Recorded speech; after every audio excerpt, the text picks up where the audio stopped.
Hey guys, I'm Karla and I want to talk to you today about whether or not your business is creating tax problems for you in other states.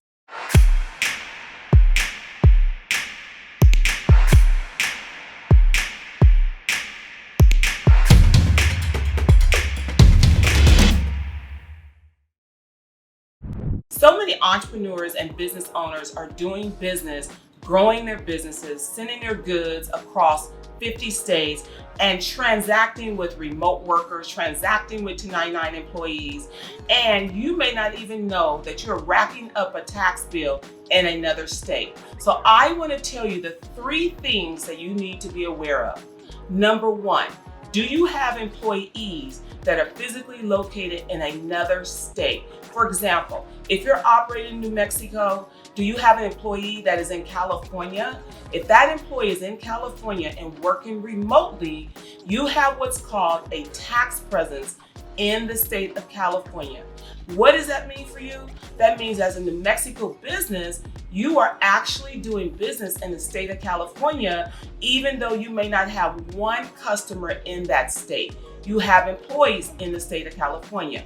Remote workers that are doing business, no matter where they are causing you to have tax problems in that particular state. An entity is subject to state income tax under the de minimis rules of income taxation.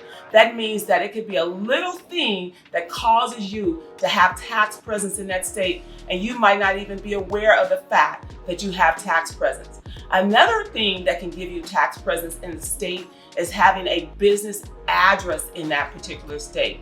Say, for example, you create your business in the state of Florida, but you actually have an address located in the state of California. Just by having an address in the state of California, you have created presence in the state of California. And a lot of states, like California, are very aggressive when it comes to state income taxes. So you may need to file a tax return in that state. The third thing that can cause you to have tax presence in that state is owning property in a state. If you own a physical property, building, land, you have a tax presence in that state that will require you to file a tax return.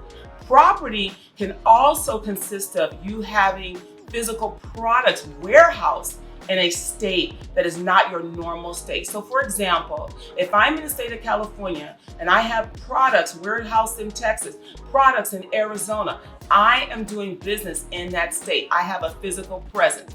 The one thing that you want to make sure of is that if you are doing business in other states, that you register with those states. Why? Because eventually those states will catch up with you and you will have back tax issues and be in a tax slinky that you do not want to get yourself in. If you like this information, please subscribe, comment, or click on the link below.